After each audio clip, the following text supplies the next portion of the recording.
Jaylee. Deer running over the hill. Them does are running over the hill. Right there he is, Jaylee, right there. I see him.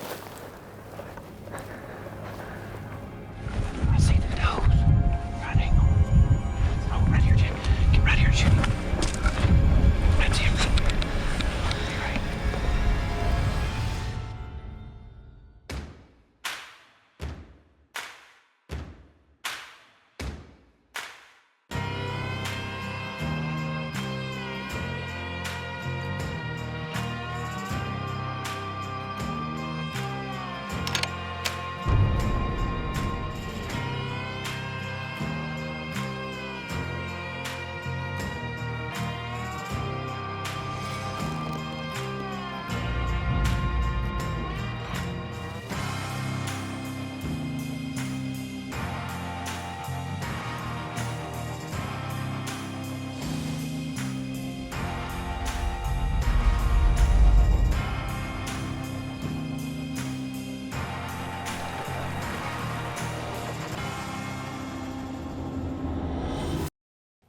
Colorado, and we're not going elk hunting.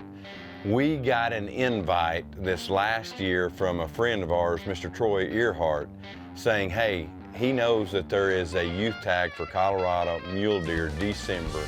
Would Jaylee be interested? And absolutely, she said, yeah, big yes. So, and you know, the thing of it is over the years I've talked about many times, and is finding out what hunter you are, right? For me, I started out in Lincoln County, and if I saw a deer move, if their ear flinched, I'm throwing lead, right? I'm killing that deer, whether it's a doe, fawn, you know, and then all of a sudden I started learning 120s, 130s, and as time went on, I become this hunter that I thought, man, I want to shoot a bigger deer. And I think so many people do that. So many people, they just love to go hunt, right? No matter what it is for the rest of their life, and that's okay. You know, but Miss Jaylee, my daughter, I think had grew up around the management. She had grew up around Dad talking about, you know, I'd like to really go after this buck. This is what I enjoy, you know, just going after this deer's mind, if you will, trying to beat him. And that is who Jaylee become pretty fast. What'd you learn, baby? We learned it's about the journey, didn't we, baby? Yeah. It's so much about the journey, not the kill. You know, I've told her many times is, Jaylee, you have to decide, you have to find out what gets your heart going. You know, that might be that you shoot the first thing that moves, and that's okay. It might be that, Dad, that means I want to find the biggest deer on that piece of property, and that's the deer I want to go after. And that, in a sense, is who she has become.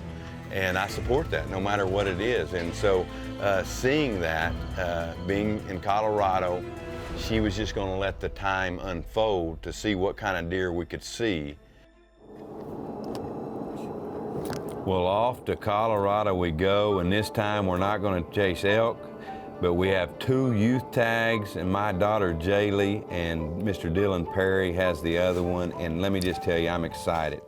We're excited to get up there with Troy Earhart and go up there and just see what kind of mule deer we can lay our eyes on. And more than that, just fellowship in God's great outdoors. How are you? All right, brother. How are you? Doing good. Good. I got Tim Davis. This is my partner from Burleson, my buddy. I've seen the buck while ago. I put him on a, he just went down with the landowner. Well, they just seen from the truck? No, they were out walking, and he's in corn stubble. Did you squeeze it on that one? Oh, yeah. I bet Dylan would. Yes, sir. I'll shoot whatever y'all tell me to shoot. Just being in Colorado, all smiles, Jaylee Dillon smiling, and to come back in that tent-style camp where they're going to be cooking right there on the grill, it was just a really cool night. Some good grub, and we were looking forward to the next morning getting going after a big one. Beans and your good cornbread, just listen now to what the preacher says. Yeah, get this going. This is going to be a live entertainer right there.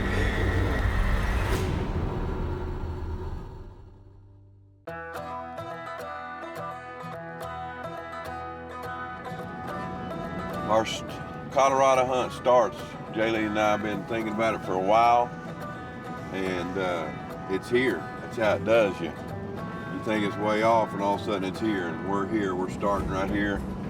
My job is just to find her a buck, and I know she'll do the rest.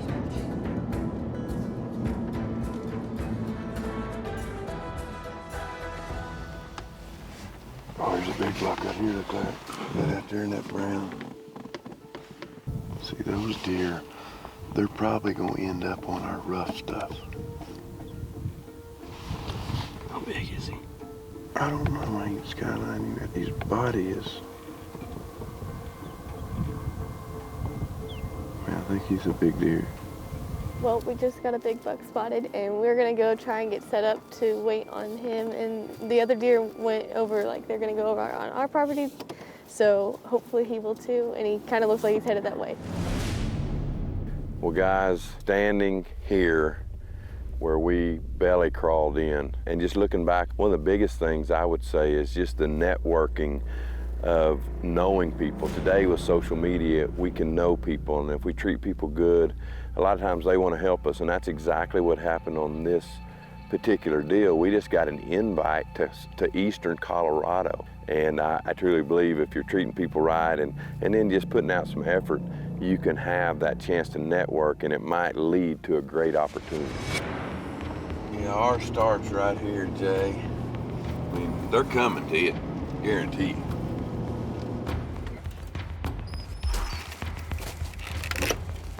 We got them spotted. I know we got some deer spotted. I'm hopeful to see them, and it should be on the line. They are. So we got the wind back like this and here this way. We should be good. If we put on a couple miles, I knew that we were probably getting fairly close, and I wanted to be really careful. You know, 3 of us going down through there, we're using the terrain, we're using the wind, but I knew that we had to be on our game. I knew that if that deer were to see us before we saw him, you know, the gig would be up. You know, as I look up and see this doe, and sure enough, she sees us, and immediately we all just, you know, hit the deck. And though it knew something was wrong, it really didn't spook, and that would turn out to be a very big key in this hunt. Ideally, if we can get up to them, not this one, but the next one up there.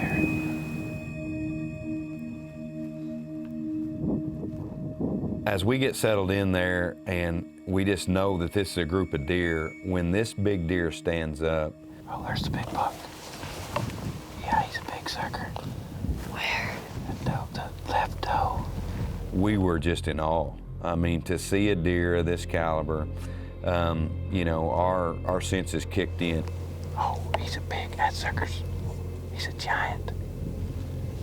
He's got 6, maybe 7 on the one side. You know, as we study the situation, we realize that this deer's across the fence, and we realize that this ground may not be ours. So we pull up the maps right quick, and sure enough, it's 160 acres that's not part of this 3,000 acres. And we find ourselves in a situation that we just had to watch the deer. And best I can tell, he's a 7x7. I'm gonna guess him in the upper 80s. He's a big deer. Jay's in love. And I'm okay with her saying that. On other stuff, if we talk about deer, I'd probably be throwing up. But she's in love with the deer, I'm good with it.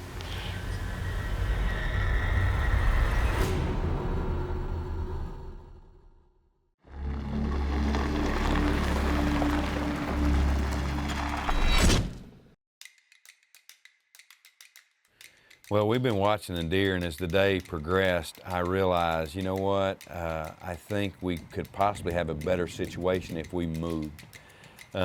The deer's sleeping. It's just unbelievable the kind of stuff we got to see all day. But as we made her move and we started belly crawling, you know, a good 200 yards, that's when our nerves kicked in once again, just hoping that we could crawl up there undetected. I don't think I've ever belly crawled that much.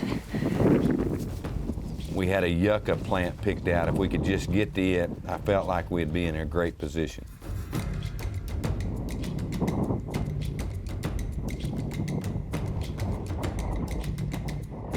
We feel like we put ourselves in the best situation. It's up to him now just to make the right move and to jump that fence, and we'd be in the game. We have made a successful belly crawl all the way up. These deer are sleeping right now. They're only about 300 yards, and they're literally 35 yards off of our fence line. But there's 160 acres we cannot hunt right there. So we just gotta hope they're gonna come this way. Any way they go, except back to the west or southwest, any other way, we'll have a chance at them. We have all the land around him, so he's a giant.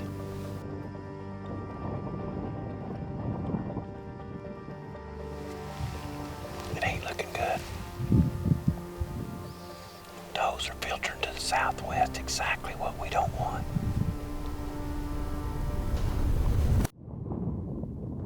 You know, the other thing that I think was really important, maybe the most important on this trip, is these right here, you know, having good glass, and not only that, but learning how to use your binoculars. You know, really being able to look and not just this. You have to go so slow and find those horizontal lines. And we got in the truck and we found deer. But then from there, we found the big buck that was several hundred yards away from them. And really having that patience, it doesn't seem like that, but you have to have patience when you glass. He's up there dogging does, and there's still deer down here, so who knows? He could dog her and bring her back. I mean, them big muleys, they like having all the deer, so he's definitely gone for now, but we'll either be back on him tomorrow, or possibly there's still a lot of light left. The sun's not down, so we'll see what happens. Dude, Jaylee, deer running over the hill. Does are running over the hill. He's gonna be behind them.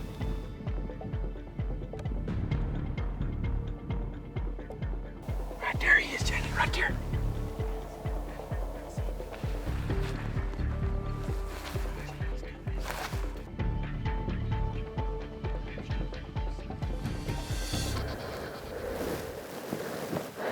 Where did they go, Dad?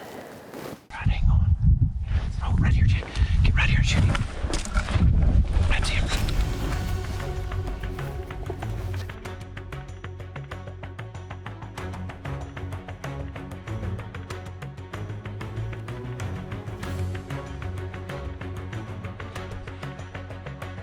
All right, we're gonna shoot. You ready? And he's fixing to get away. All right, Jake, spin on him.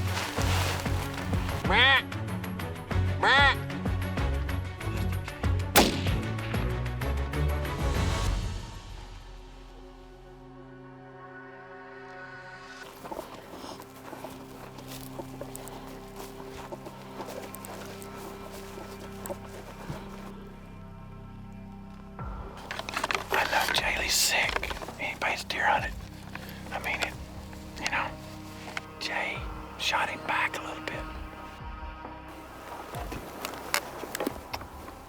Goody.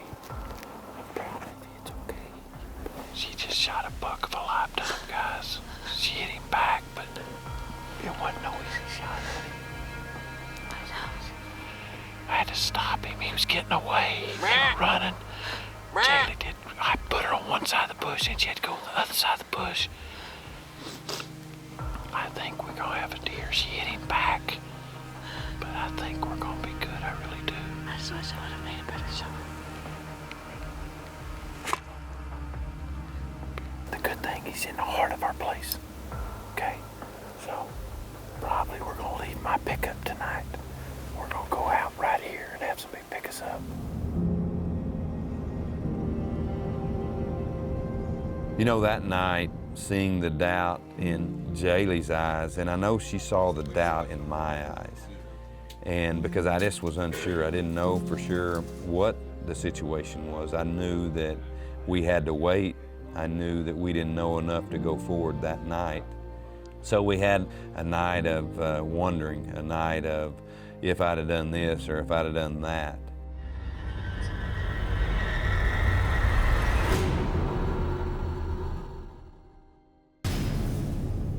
It is the morning after Jaylee shot the deer. She shot the deer back, obviously, a little bit, but I definitely think the deer is done. And So basically I was figuring she shot him about 4 o'clock. So this morning should be, time we get going in there, should be around 15 hours. And about the 15-hour mark there, all I'm gonna do is go in and sit on a hill fairly close to where I saw him last. It wasn't long when we realized that it wasn't good. I know Jaylee saw it on my face, I know she saw it on Cole's face, and we were trying to be upbeat, but at the same time, I did have many doubts. You know, it was like a needle in a haystack up there. I'll never forget when I saw just this one little speck of blood in the snow. And it wasn't long after that, there he laid, her giant. Oh.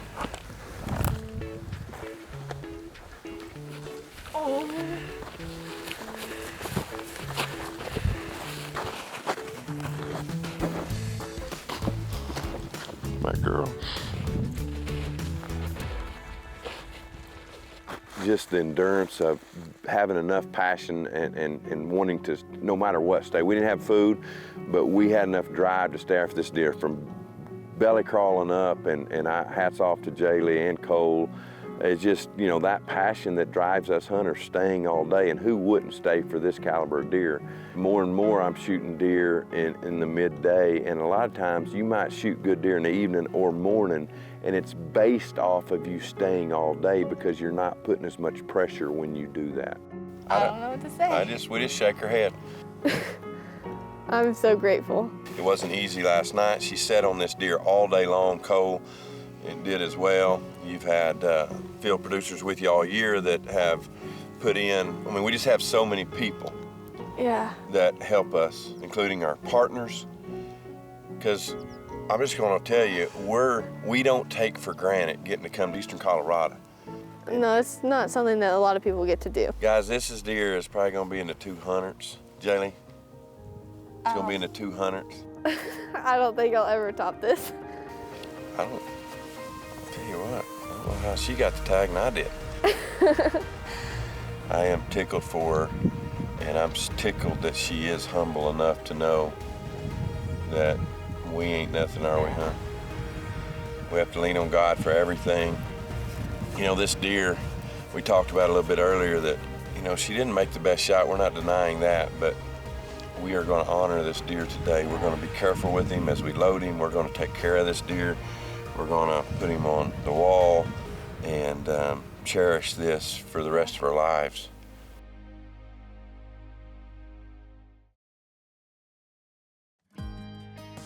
Well, guys, welcome to this week's Walk by Faith. And today, I got a question for you. I want to just ask you, do you struggle at times? Do I struggle? And my answer is yes. I struggle with situations of maybe, I don't think this is fair, or why is this happening? And good things shouldn't happen to bad people. And I have a verse for us to look at, and it's Ephesians 6:12, and it says, "For our struggle is not against flesh and blood, but against the rulers, against the authorities, against the powers of this dark world, and against the spiritual forces of evil in the heavenly realms." And so I just want you to remember that, you know what, there's a battle going on. There's a battle going on for your soul, and that we need to stay grounded. That's why the Bible talks about us putting on our armor of God each and every day, and that's what we need to do. We need to stay grounded in God's Word. We need to put ourselves around those people that love the Lord, and they love you enough to call you out when you get in that bad situation out of love. So guys, I'm Jeff Danker, and remember, as we always say, shoot by sight, walk by faith.